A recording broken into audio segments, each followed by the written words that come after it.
오늘은 마가 예수 스토리 46번째 시간입니다. 산을 옮기는 기도의 조건이라는 제목으로 여러분과 말씀을 좀 나누려고 합니다. 여러분은 본인의 기도에 만족하시나요? 여러분의 기도 생활에 능력이 있다고 느끼십니까? 필립 얀시의 기도라는 책에 보면 대부분의 그리스도인들이, 본인이 인터뷰한 대부분의 그리스도인들이 기도가 굉장히 중요하다라고 말을 하는데, 근데 대부분의 경우에 정작 본인의 기도 생활에는 만족이 없다는 거예요. 그리고 한 5분도 기도를 안 한다는 거죠, 평균. 만약에 우리가 이런 상황이라면 우리는 기도를 배워야 합니다. 기도의 대가이신 예수님께 배워야 합니다. 오늘 본문인 마가복음 11장 20절부터 26절까지의 말씀은 예수님께서 제자들에게 기도에 대해서 가르치시는 내용을 담고 있습니다. 여러분, 제자들은 이제 예수님 가시면 복음 전하고 설교를 해야 될 사람이죠. 그죠? 근데 고대 한 설교자가 말한 것처럼 예수님은 그들에게 설교를 가르친 적이 없어요. 제자들에게 늘 기도에 대해서 가르치셨죠. 어떻게 기도를 잘할지, 설교를 잘해야 되는지에 대해서는 주님이 한 번도 가르친 적이 없는데, 기도를 잘해야 하는 것에 대해서는 여러 번 가르치셨습니다. 그것은 사람들에게 말하는 것보다 하나님에게 말하는 것이 훨씬 더 중요하기 때문이에요. 사람들과의 관계에서 힘을 발휘하는 것보다 하나님과 함께 있는 힘이 더 중요하고 우선이기 때문입니다. 최근 몇 주 동안 저희는 예수님의 순환주간에 일어난 일들을 지금 이렇게 보고 있는데, 이제 3일이 지나면, 3일 후면 예수님은 십자가에 달려서 죽게 됩니다. 그리고 또 얼마 안 있으면 예수님은 제자들을 이 땅에 남겨두고 아버지께 가시겠죠. 따라서 지금 제자들은 그 무엇보다도 기도를 배워야 합니다. 예수님과 함께 있을 때는 사실 그렇게 기도가 절실하지 않죠. 왜냐하면 그냥 예수님께 말하면 되니까요. 뭐가 필요하면 그냥 예수님께서 채워주시면 되고, 보호가 필요하면 예수님 보호하시고, 인도하심이 필요하면 예수님이 이끄시면 되죠. 근데 이제는 그분이 가시면 그들은 이 모든 것을 기도를 통해서 받아야 합니다. 그래서 그들은 그 어느 때보다 기도에 대해 레슨을 받아야 하는 거죠. 그래서 예수님께서 이 마지막 때, 자기의 마지막 순간에 기도에 대해서, 그것도 산을 옮기는, 다시 말해서 능력 있는 기도에 대해서 코칭을 하신 것입니다. 우리가 일하면 우리가 일하지만, 우리가 기도하면 하나님이 일하신다라는 그 E.M. 바운즈의 경구를 알고 있고, 또 제가 여러 번 말씀을 드렸죠. 근데 우리의 모든 기도가 하나님을 일하시게 하지는 않습니다. 왜냐하면 성경에 보면 잘못된 기도가 있고 하나님이 듣지 않으시는 기도가 있기 때문이에요. 그래서 응답받지 못하는 기도가 분명히 있습니다. 그리고 우리 자신도 경험적으로 그것을 알죠. 그렇다면 하나님을 일하시게 하는 기도의 조건이 무엇일까요? 어떻게 기도하면 산이 움직이는 능력이 나타날까요? 오늘 본문은 그 주제에 대해서 우리에게 가르치고 있습니다. 저는 오늘 본문을 통해서 산을 옮기는 기도의 3가지 조건에 대해서 여러분과 좀 나누려고 합니다. 먼저 본문의 맥락부터 잠깐 살펴보면요, 지난주에 본 것처럼 예수님은 성전으로 들어가시다가 잎이 무성했지만 열매가 없는 무화과 나무를 저주하십니다. 그리고는 이제 예루살렘 성전에 들어가셔서 거기에 있는 그 장사치들을 내어 쫓고 상을 엎고, 그러면서 그 성전을 깨끗하게 하는 일을 하셨습니다. 무화과 나무는 이스라엘을 상징하는 나무였다고 말씀드렸고, 지금 예수님께서 저주하신 그 무화과 나무의 상태가 바로 그 당시에 이스라엘의 영적 상태를 의미한다라는 말씀도 제가 드렸어요. 그리고 예루살렘 성전은 이스라엘 종교의 심볼이죠. 유대교의 심벌이 바로 성전이잖아요. 그러니까 이 두 사건을 통해서 예수님은 겉보기에만 좀 그럴듯한 열매가 없는 그런 위선적인 이스라엘과 그 지도자들을 정죄하신 것입니다. 형식적인 종교, 위선적인 신앙에 대한 주님의 혐오, 그분의 분노를 이 사건을 통해서 드러내신 거죠. 그런 후에 예수님이 저녁에 또 나가십니다. 아마도 베다니에 있는 그 친구 나사로의 집에 묵으셨겠죠. 그리고 다음날 이른 아침에 다시 예루살렘 성전으로 들어가시는데, 가는 길에 예수님과 제자들은 그 전날 예수님이 저주하신 그 무화과 나무가 뿌리째 말라 있는 것을 보게 됐어요. 그래서 베드로가 제자들을 대표해서 예수님께 그것에 대해서 얘기를 합니다. 21절 말씀을 보면 이렇죠. 랍비님, 저것 좀 보십시오. 선생님이 저주하신 저 무화과 나무가 말라버렸습니다. 베드로는 이 초자연적인 기적에 놀라움을 표시한 거죠. 너무 놀라운 일이 벌어졌다는 겁니다. 그런데 이 말에 대한 예수님의 대답이 좀 이상합니다. 22절, 23절을 보시면 이렇게 되어 있습니다. 예수께서는 그들에게 말씀하셨다. 하나님을 믿으라. 내가 진정으로 너희에게 말한다. 누구든지 이 산들어 번쩍 들려서 바다에 빠져라 하고 말하고 마음에 의심하지 않고 말한 대로 될 것을 믿으면 그대로 이루어질 것이다. 무화과가 말랐습니다 라고 말하니까 예수님이 하나님을 믿어라 이렇게 대답하는 거예요. 이게 좀 이상하지 않으세요? 이게 약간 동문서답 같지 않으십니까? 여러분은 이상한 것도 없고 놀라지도 않고 참 대단하십니다. 근데 이게 좀 이상한 거예요. 이걸 보면 이상한 겁니다. 이상한 생각이 들어야 정상인 거예요. 근데 이게 같은 얘기를 담고 있는 마태복음 21장을 보면 예수님께서 왜 이렇게 대답하셨는지 짐작이 좀 가요. 20절을 보시면 이렇게 되어 있습니다. 제자들은 이것을 보고 놀라서 말하였다. 무화과 나무가 어떻게 그렇게 당장 말라버렸을까? 질문하는 거죠. 그러니까 마가는 주님, 이 무화과 나무가 말랐습니다라는 그 놀라운 베드로의 멘트를 적고 제자들이 그 이후에 자기들끼리 의문을 표시하는 그것을 빼놨어요. 근데 사실은 베드로가 놀라움을 표시하고 제자들이 자기들끼리 아니 어떻게 이런 일이? 라고 말을 하는 거죠. 그러니까 주님이 거기에 대한 대답으로 하나님을 믿어라라고 얘기를 하는 거예요. 아니 어떻게 이런 일이 있을 수 있지? 라고 말하니까 예수님이 하나님을 믿으라. 그러면 그런 것들이 가능해. 이런 얘기죠. 의심하지 않고 믿으면 그대로 이루어진다는 겁니다. 심지어 산을 옮길 수도 있다라고 말했어요. 그러니까 여기서의 산이 무슨 의미인지에 대해서는 제가 조금 이따가 말씀을 드리겠습니다. 중요한 것은 하나님을 믿고 기도하면 산을 옮기는 역사가 나타날 수도 있다는 얘기예요.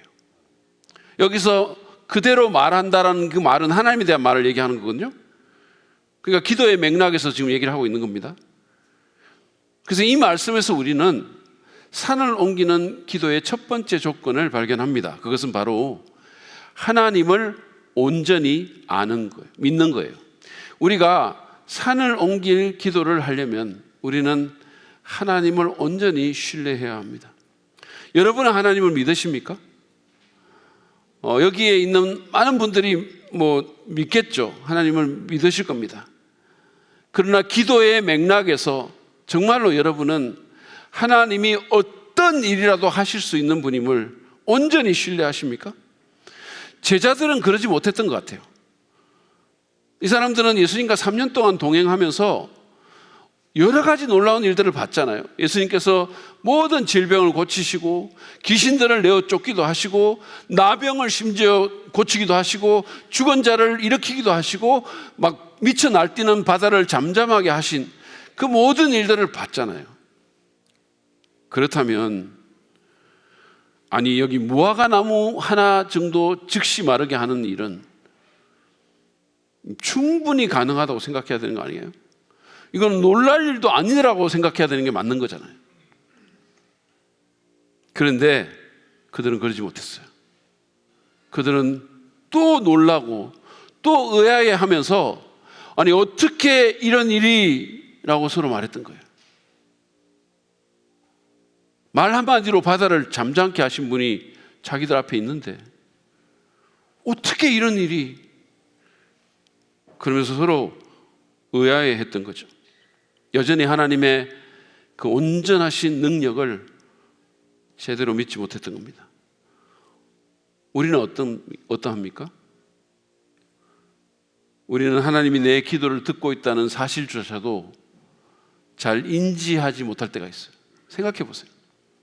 내가 기도하는데 딴 생각하고 기도하고, 하나님이, 전능하신 하나님이, 모든 것을 하실 수 있는 하나님이 이 기도에 온전히 주의를 기울이고 듣고 계신다는 생각조차 못하고 기도할 때가 있어요.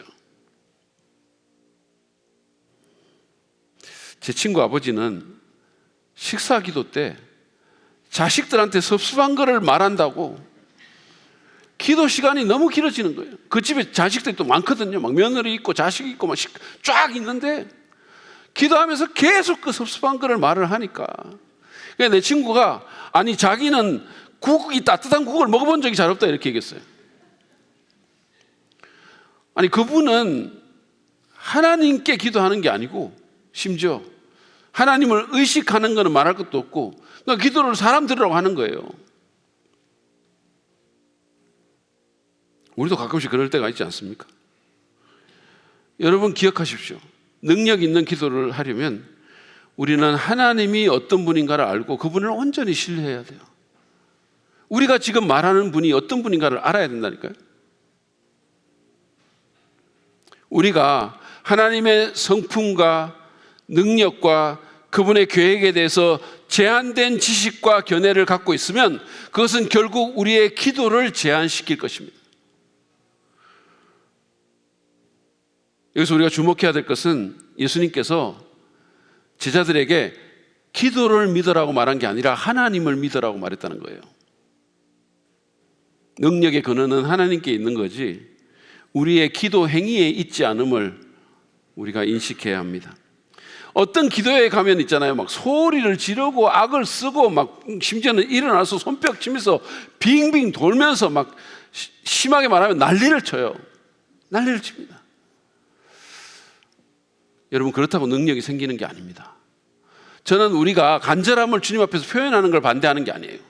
그런데 이게 어떤 무슨 기도의 기술을 갖고 하나님을 마치 움직이는 듯이 우리의 기도 행위에 능력이 있는 게 아니라는 얘기예요. 어떤 메커니즘에 하나님이 자동적으로 반응하는 게 아니라는 말씀입니다. 여러분 바알 선지자와 엘리야의 대결을 보면 바알 선지자는 종일 부르짖고 춤을 추면서 심지어는 칼로 자해까지 하면서 놀면서 난리치면서 그렇게 기도를 하죠. 자신들의 기도 행위로 신을 압박하고 신을 조종해서 자기들이 원하는 것을 얻으려고 했던 겁니다. 이게 바로 이교도적 기도의 특성이에요. 그러나 엘리야는 열왕기상 18장 36절 37절에서 하나님께 온전히 집중하면서 이렇게 기도합니다. 보시죠.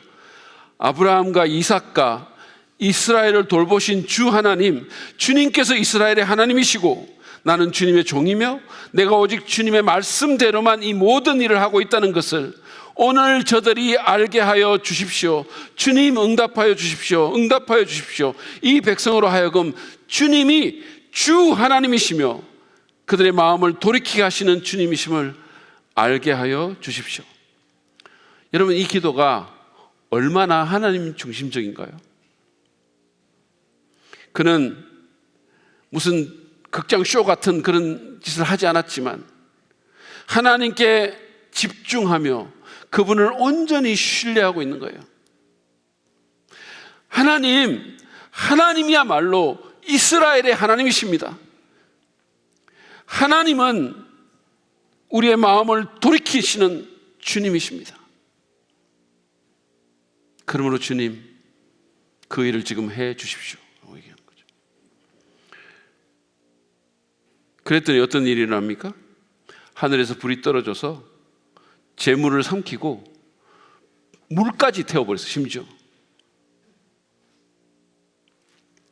기도 행위 자체에 어떤 능력이 있는 게 아니라 하나님께 능력이 있고, 우리는 그 하나님의 능력과 성품과 의지를 온전히 의지하고 신뢰해야 된다는 겁니다.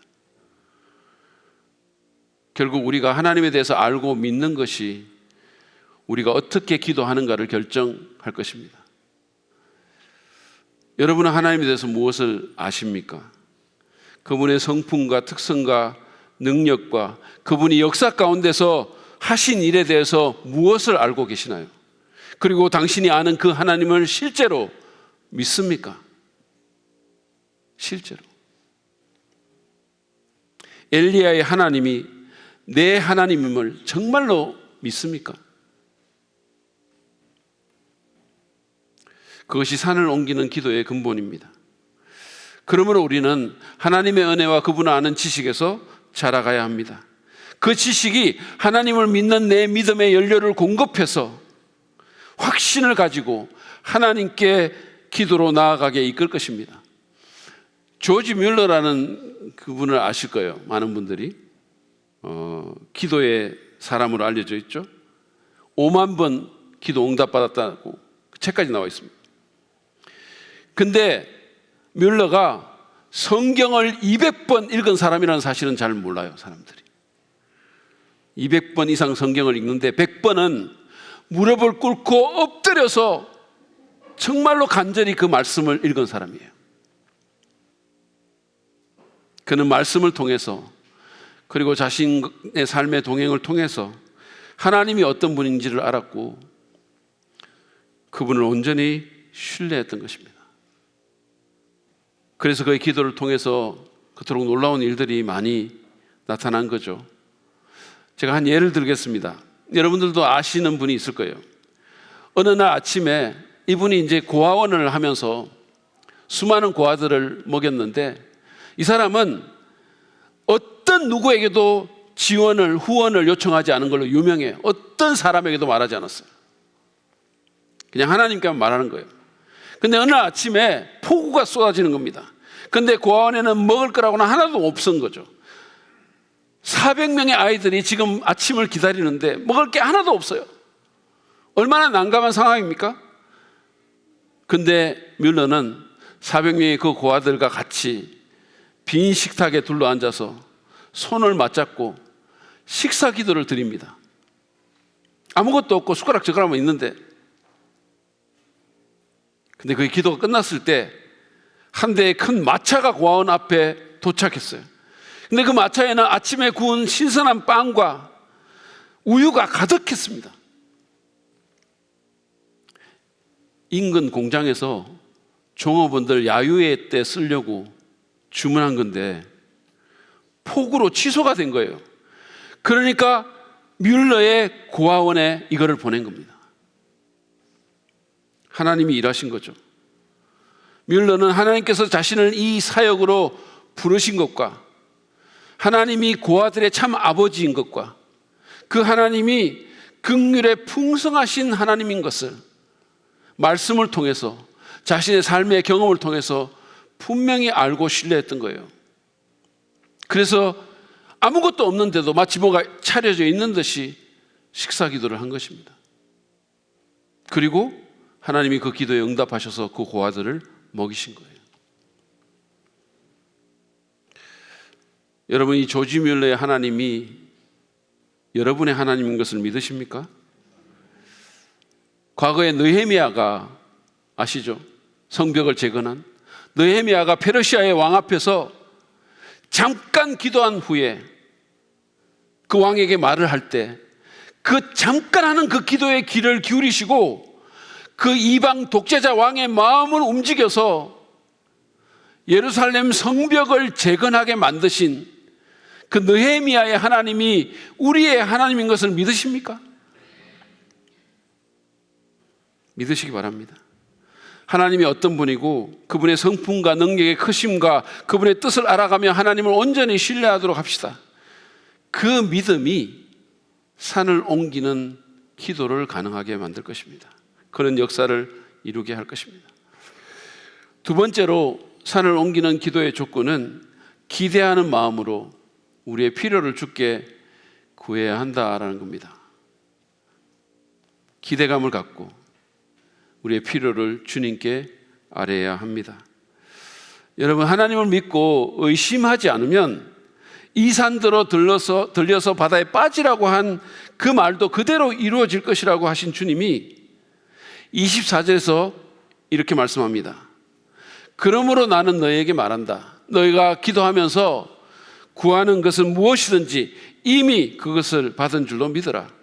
그리하면 너희에게 그대로 이루어질 것이다. 예수님은 기도하면서 구하는 것은 그대로 이루어질 것이라고 말씀하셨어요. 예수님이 그렇게 말씀하셨어요. 그 말은 구하지 않으면 이루어지지 않는다는 뜻을 내포하고 있는 거예요. 구하지 않으면 얻는 것도 없어요. 구하지 않으면 이루어지는 것도 없는 겁니다. 야고보 사도도 야고보서 4장 2절에서 너희가 얻지 못하면 구하지 아니함이라고 분명히 말하고 있어요. 따라서 우리는 구해야 합니다. 예수님의 말씀처럼 구하되 받은 줄로 믿고 기대하면서 구해야 돼요. 그러면 이룰 거라고 말했어요. 여러분 중에는 이 말을 듣고 와 대박! 그러면 예배 끝나고 나서 로또 당장 사가지고 주님 이 로또가 1등 되게 해주세요라고 기도해야 되겠다. 또는 오늘 예배 끝나고 주차장에 가가지고 외제차에 안수하고 주님 이 차를 주옵소서, 소유권을 이전시켜 주시옵소서 라고 말해야 되겠다. 그렇게 생각하는 분이 있을지 몰라요. 그런데 여러분, 예수님의 이 말씀은 우리의 이기적인 욕구가 무엇이든지 간에 그냥 구하기만 하면 다 준다는 의미가 아닙니다. 그러면 그건 재앙이 될 수 있어요. 여러분은 여러분의 아이가, 사랑하는 자녀가 뭘 구하면 다 줍니까? 그건 아니잖아요. 일단 오늘 맥락을 보면 이 말씀은 하나님의 성품과 능력과 뜻을 온전히 신뢰하는 사람이 하는 기도에 대해서 말을 하고 있는 것이기 때문에 그런 사람은 그런 식의 기도를 하지 않습니다. 야고보도 순전히 자신의 정력을 위해서 한 기도는 응답이 없다고 분명히 말하고 있어요. 야고보서 4장 2절 3절 말씀 보시죠. 여러분이 얻지 못하는 것은 구하지 않기 때문이요 구하여도 얻지 못하는 것은 자기가 쾌락을 누리는 데 쓰려고 잘못 구하기 때문입니다. 그러면 산을 옮긴다라는 이 말은 도대체 무슨 뜻일까요? 여러분, 여기서 산은 비유적인 표현입니다. 그것은 성경의 맥락에서 하나님의 뜻을 이루고 확장하는 것을 가로막는 큰 장애물을 의미합니다. 문자적인 산이라기보다는 하나님의 뜻과 계획을 가로막는 장애물을 의미하는 거죠. 이 스가랴서 4장에 보면 있잖아요. 스룹바벨이라는 사람이 나옵니다. 이 사람은 그 유대인들이 이제 포로 생활에서 귀환할 때 1차로 와서 유대인들의 총독을 했고 성전을 이제 재건하는데 감독을 했던 사람이에요. 근데 여러분이 알다시피 이때 굉장히 많은 문제와 장애물이 있었습니다. 원수들이 방해를 했고, 그리고 내부적으로는 갈등이 있었어요. 그리고 백성들은 자기네 살기에 바빠가지고 자기 집 꾸미느라고 성전 건축에는 관심이 1도 없었어요. 그래서 학개라는 선지서를 보면 너희가 너희 집은 그렇게 잘 꾸미면서 하나님의 집은 이렇게 내버려 두냐고, 그렇게 막 학개가 얘기하는 장면도 나오죠. 그뿐만 아니라 실제로 페르시아 왕의 명령으로 성전 건축이 중단되기까지 한 거예요. 수많은 장애물이, 방해 요인이 있어서 성전 건축이 그야말로 불가능해 보인 겁니다. 그때 하나님이 스가랴 선지자를 통해서 이렇게 말씀하세요. 스가랴 4장 6절 7절을 보시죠. 이것은 주님께서 스룹바벨을 두고 하신 말씀이다. 힘으로도 되지 않고 권력으로도 되지 않으며 오직 나의 영어로만 될 것이다. 만군의 주님께서 말씀하신다. 큰 산아, 네가 무엇이냐? 스룹바벨 앞에서는 평지일 뿐이다. 그가 머릿돌을 떠서 내올 때 사람들은 그 돌을 보고서 아름답다 아름답다 하고 외칠 것이다. 성전 건축이 이루어질까라는 말씀이에요. 우리의 힘이나 세상적인 권력이나 인간의 자원으로 되지 않지만 하나님의 성령으로 이 불가능해 보이는 일이 실제로 이루어진다고 말씀하고 있는 겁니다. 그래서 사람들이 이 성전의 머릿돌을 보고 아름답다고 감탄할 거라는 얘기예요. 근데 여기 보면 스가랴가 큰 산이 스룹바벨 앞에서 평지가 될 것이라고 말하고 있는 거예요. 다시 말하면 하나님의 성전을 재건하는 일에 그것을 가로막고 있는 그 모든 장애물이 사라지게 될 거라고. 그래서 하나님의 뜻이 이루어지게 될 거라고 말씀하는 거죠. 그때 그는 산이라는 비유로 얘기를 하고 있는 겁니다. 우리의 삶 가운데서도 그런 것들이 있을 수 있어요. 우리의 사역 가운데, 결혼 생활에서, 자녀 문제에서, 사업과 직장 생활 가운데서 하나님의 뜻을 이루고 그분의 계획을 누리지 못하게 가로막는 문제와 장벽들, 장애물이 있을 수 있어요. 인간적으로 보면 거의 불가능하게 보이는 거죠. 그럴 때 불평하거나 좌절하지 말고 인간적인 방법을 쓰지 말고 하나님께 그 필요를 아뢰라는 겁니다. 하나님께. 그것도 기대하는 마음으로 말이죠. 놀랍게도 우리는 큰 산 앞에서 실제로 잘 기도하지 않습니다. 생각해 보세요.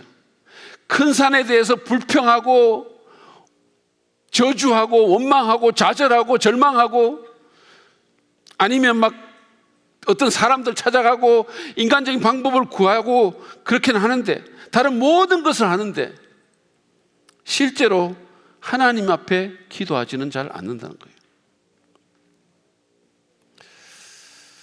그것도 하나님을 온전히 신뢰하면서 기대하는 마음으로 구하지 않습니다. 여러분, 산은 불평한다고 없어지지 않아요. 우리가 그것을 원망한다고 없어지지 않습니다. 그것을 없앨 수 있는 분에게 나가야 되는 거예요. 여러분, 우리는 기도를 배워야 됩니다. 기도의 실질적인 유익을 확신하면서 산을 옮기시는 하나님께 실제로 무릎을 꿇고 손을 모아야 합니다. 그냥 대충 주의 산만하게 아니면 형식적으로 그렇게 기도하는 게 아니고 정말로 겸손하고 간절하게 기대하는 마음으로 하나님께 기도합시다. 산을 치워달라고 간절히 우리의 필요를 아뢰야 합니다. 여러분의 남편을 치워달라고 기도한 게 아니고 정말로 하나님의 계획을 가로막는 그 산을 치워달라고 기도해야 돼요. 저희 교회 건축할 때 얘기를 잠깐 하겠습니다.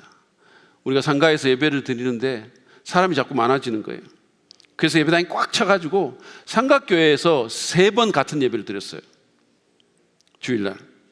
그리고 부서도 덩달아 성장을 해가지고 공간이 막 부족한 거예요. 너무 복잡거리고 막 그런 겁니다. 근데 건축은 당시에 우리에게 불가능해 보였어요. 그야말로 큰 산이 우리 앞에 하나 서 있었던 거죠. 거기다가 담임 목사인 저는 믿음이 없어가지고 그래가지고 계속 통장만 보고 그래가지고 제가 기억이 나요. 성도들한테 뭔 설교인지 몰라서 설교하면서 그런 얘기를 했던 것 같아요. 우리 지금 갖고 있는 돈으로는 땅 20평도 못 삽니다. 뭐 이런 식의 얘기를 한 거죠. 너무 믿음 없는 얘기를 한 거예요. 그랬는데 한 집사님이 저한테 목사님, 하나님이 하시면 됩니다. 이렇게 말하는 거예요. 하나님이 하시면 됩니다. 그 말씀하는 거예요. 그 말이 제게 이게 망치로 뭘 팍 치는 것 같았어요. 그렇지. 하나님이 하시면 되지. 하나님이 하시면 되지. 그래서 기도한 겁니다. 그래서 기도한 거예요. 우리의 필요를 아뢰면서 기도했습니다. 나중에 건축위원회가 구성됐을 때도 저는 회의보다 기도에 집중하자고 그랬어요. 기도하자.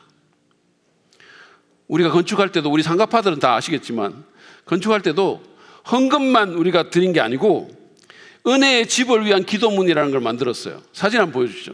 아마 기억하시는 분이 있을 텐데, 이걸 만들어가지고 이게 6면으로 되어 있는데 제가 모든 기도를 빡빡하게 썼어요. 쓰고 거기 체크하는 칸이 보이시죠? 이게 100개인데 100개를 기도하면서 하나씩 매일같이 체크를 하는 거예요. 그래서 100번 기도하면 이거를 예배 때 하나님께 봉헌했어요. 이 기도, 많은 분들이 기도하고 주님께 드렸어요. 올려드렸습니다, 이 기도를. 그래서 지금 우리가 여기 앉아 있는 거예요. 물론 많은 분들의 헌신이 있었지만, 그러나 기본적으로 하나님께서 우리 앞에 있는 산을 옮기신 거죠. 하나님이 우리를 통해서 하신 겁니다. 여러분에게 어떤 산이 있습니까? 큰 산이든 작은 산이든 장기적인 문제든 매일 마주치는 어려움이든 상관없어요. 여러분 기도하십시오. 기도에 대해서 말만 하거나 생각만 하는 게 아니고 실제로 시간을 정해서 간절한 마음으로 주님 앞에 손을 모으십시오. 여러분의 기도를 들으시는 분은 못할 것이 없으신 분이세요. 그리고 여러분에게 온전히 집중하실 것입니다. 주님이 필요합니다. 주님이 필요합니다. 주님 뭐라도 해주세요. 나는 할 수 없습니다. 당신의 나라와 뜻을 위해서 주님 제발 이 산을 치워주세요. 제가 한 가지 분명하게 여러분에게 말씀드릴 수 있는 게 있어요. 그건 뭐냐 하면, 다른 건 몰라도 여러분이 그렇게 기도할 때 온 우주의 하나님이 여러분에게 온전히 주의를 기울여 들으실 것이란 거예요. 제가 이거를 생각하면서 기도를 하니까는요, 약간 소름이 돋을 것 같은 거예요. 와, 어떻게 나 같은 것에 그 허접한 기도를 하나님이, 전능하신 분이 어떻게 온 주의를 기울여서 이 말씀을 듣고 계실 수 있지? 그냥 아무것도 안 해주셔도, 들어만 주셔도 너무 감사합니다, 그런 생각이 들었어요. 들어만 주셔도.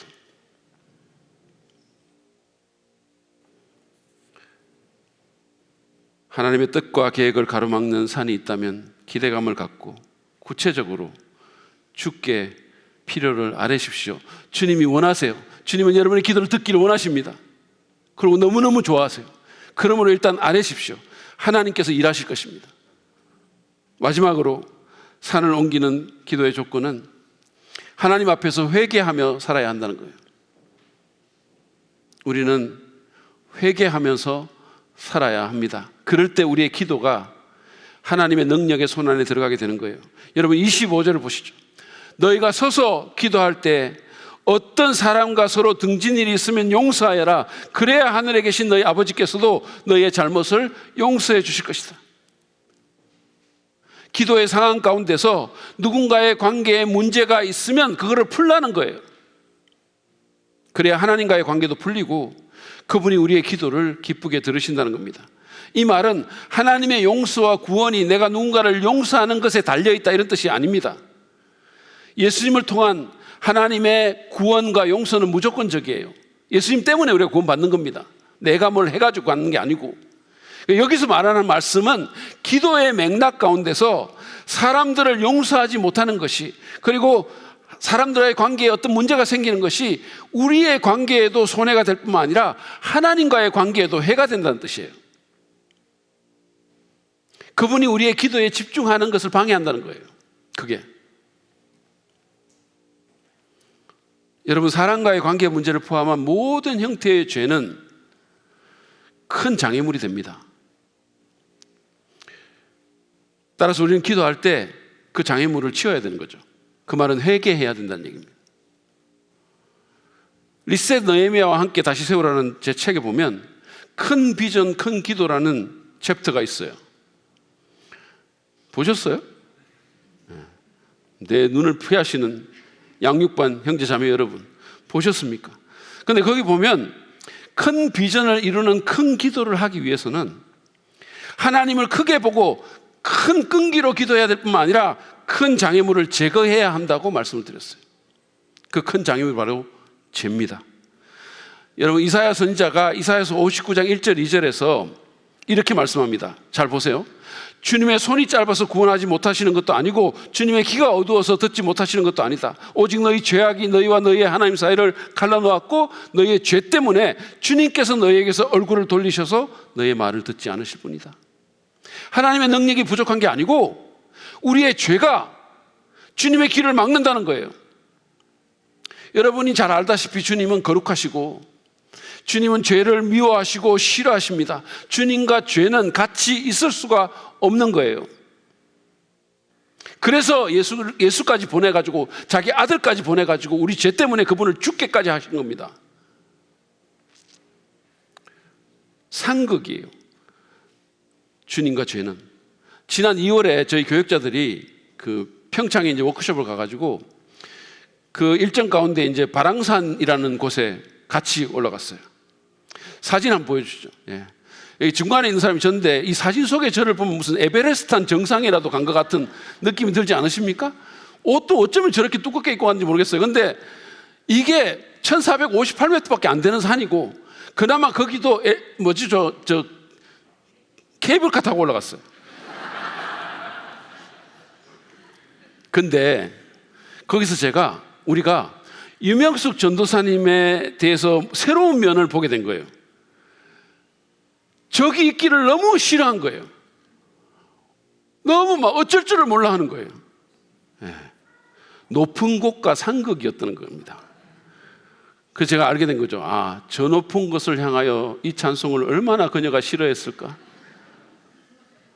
그러니까 높이와 유명숙 전도사는 완전히 상극이었어요. 그래가지고 천국은 어떻게 갈지 모르겠네. 근데 거기 같이 한시라도 있기를 싫어하는 거예요. 한시라도. 그래가지고 케이블카 타고 내려오니까 얼마나 좋아하는지. 여러분, 죄와 하나님은 같이 있을 수가 없어요. 상극도 그런 상극이 있을 수가 없습니다. 따라서 우리가 하나님을 일하시게 하는 기도를 하려면 우리는 죄를 경계해야 될 뿐만 아니라 죄를 회개해야 되는 거예요. 그래야 그 장애물이 치워지는 거죠. 특별히 오늘 본문에서 예수님이 말씀하신 것처럼 인간관계의 문제는 하나님과의 관계에 직접적인 영향을 끼친다는 겁니다. 베드로전서 3장 7절에 보면 남편들에게 그 여자, 자기보다 약한 그러신 그 아내를 존중하라고 하면서 그래야 하는 이유에 대해서 이렇게 말씀합니다. 보세요. 그리해야 여러분의 기도가 막히지 않을 것입니다. 여러분, 아내에게 잘해야 하는 이유 중에 하나가 바로 내 기도가 막히지 않기 위해서라는 거예요. 제가 이런 말을 하면 어떤 남편들은 목사님, 우리 집을 잘 모르시나 본데 우리는 제가 더 연약한 그릇이에요. 제가 날마다 당합니다. 날마다 무시당하고. 제가 이렇게 보니까 제가 봐도 요즘 세상에 남편이 더 연약한 그릇인 집안들이 꽤 있더라고요. 그런데 누가 연약하건 상관없어요. 누가 연약하건 상관없고, 만약에 여러분이, 잘 들으세요, 만약에 여러분이 배우자를 무시하고 미워하고 함부로 대한다면 여러분은 전능하신 하나님의 응답을 포기하겠다고 말하는 것과 같은 거예요. 이거는 우리가 굉장히 심각하게 받아들여야 돼요. 하나님께서 맺어주시고 내 옆에 있는 그 한 사람, 그 사람조차도 내가 존중하지 못하고 미워하고 함부로 대한다면 하나님이 어떻게 그것을 받아들일 수 있겠습니까? 서로 존중하고 용서하고 용납하십시오. 그것이 산을 옮기는 기도의 매우 중요한 조건이에요. 여러분, 욥기를 보면 욥이 모진 고난을 당하잖아요. 근데 그 욥을 힘들게 하는 여러 가지 요소가 있지만 그중에 어쩌면 가장 아팠을 수도 있는 것이 뭐냐면 그 친구들의 비난과 악담과 저주였었어요. 정죄였던 거죠. 끊임없이. 욥의 가슴이 얼마나 찢어졌겠어요? 너 더러운 위선자야. 계속 말하는 거예요. 너 의로운 척 했지? 근데 속으로는 온갖 더러운 짓 다 하니까 이런 짓이 일어나는 거야. 계속 그랬던 거예요. 그러니까 얼마나 배신감에 치를 떨었을까요? 근데 여러분 마지막에 보면 하나님께서 욥을 회복시키기 전에 어떤 일이 있는지 아십니까? 그 친구들이 자기들의 잘못을 인정하고 번제를 드립니다. 그리고 욥은 그들을 위해서 기도하는 거예요. 이거 하나님이 시키는 일이에요. 관계를 회복시키는 겁니다. 관계 회복이 일어난 다음에 하나님께서 욥이 잃었던 것을 회복시켜 주는 거예요. 42장 10절을 보시죠. 욥이 주님께 자기 친구들을 용서해 달라고 기도를 드리고 난 다음에 주님께서 욥의 재산을 회복시켜 주셨는데 욥이 이전에 가졌던 모든 것보다 배나 더 돌려주셨다. 여러분, 욥이 자기 친구들을 용서해 달라고 기도를 드렸다는 말은 본인이 용서했다는 뜻이에요. 우리가 용서하는 사람 놓고 기도할 수 없어요. 내가 누군가를 위해서 기도한다는 것은 내가 그 사람을 용서했다는 가장 확실한 증거가 됩니다. 내게 잘못한 사람들, 상처 준 사람들을 용서하십시오. 그들을 위해서가 아니라 우리 자신을 위해서 그렇게 해야 됩니다. 그래야 자유로워지는 거예요. 그리고 그래야 무엇보다도 하나님의 은혜가 작동하고 그분이 우리의 기도를 들어주시는 겁니다. 산을 옮기는 기도를 위해서 우리는 하나님 앞에서 회개하며 살아야 합니다. 고든 맥도날드는 회개는 우리의 라이프 스타일이 돼야 된다라고 말했어요. 회개가 우리 삶의 방식이 돼야 된다는 거예요. 왜냐하면 우리는 매일같이 잘못하고 수시로 길을 벗어나기 때문이에요. 그러니까 수시로 우리는 돌이켜야 됩니다. 이 회개가 우리의 삶의 방식이 돼야 된다는 거예요. 여러분, 회개의 삶을 삽시다. 회개는 단순한 감정이 아니고 실제로 돌이키는 거예요. 겸손히 죄를 인정하고 돌이키는 겁니다. 관계의 죄를 포함한 모든 죄에서 돌이키십시다. 우리가 계속해서 죄를 붙든다는 것은 하나님께서 우리의 기도를 통해서 우리에게 주시기 원하는 그 모든 좋은 것들을 포기하겠다는 선언과 다름이 아니에요. 그것은 우리가 할 수 있는 가장 어리석은 일 가운데 하나가 아닐 수가 없습니다. 여러분, 관계에 문제가 있으면 풉시다. 잘못했다면 용서를 구하고 그 반대면 용서를 하십시오. 하나님은 우리의 모든 죄를 그리스도 안에서 완전히 용서해 주셨어요. 우리가 얼마나 많은 잘못을 용서받고 사는지를 아십니까? 얼마나 많은 잘못을? 내 마음의 죄들, 생각의 죄들 하나님 다 아시잖아요. 근데 계속 용서해 주시잖아요. 근데 나는 그것을 너무나 당연하게 받고 살면서 다른 사람이 요만큼 잘못하면 그것 때문에 용서 못하고 원망하고, 그래서 되겠습니까? 여러분, 우리가 얼마나 많은 잘못을 용서받고 사는지를 기억하고 우리도 그 용서를 흘려보내도록 노력합시다. 이게 쉬운 일은 아니지만 그렇게 하도록 합시다. 그리고 삶의 다른 영역에서도 죄가 있다면 회개하고 돌이킵시다. 그래야 전능하신 하나님이 내 기도를 들어주실 수 있습니다. 그래야 그분이 내 인생을 가로막고 있는 그 산을 옮기실 수 있습니다. 하나님 앞에서 회개의 삶을 살아감으로써 기도의 능력을 얻고 산을 옮기는 하나님의 역사를 경험하기를 축복합니다. 마지막으로 더 사랑의 교회 이인호 목사님이라는 분이 쓴 기도의 전성기를 경험하라는 책에 있는 글을 인용할 테니 여러분 잘 보십시오. 그분은 자신의 경험으로 이 말을 썼어요. 기도를 배워야 다른 사람이 된다. 복음서의 무력한 제자들과 사도행전의 능력 있는 제자들의 차이는 바로 기도에 있다. 그들이 기도의 사람이 되자 세상은 그들을 감당할 수 없었다. 기도에 무릎을 꿇으면 하늘 문이 열린다.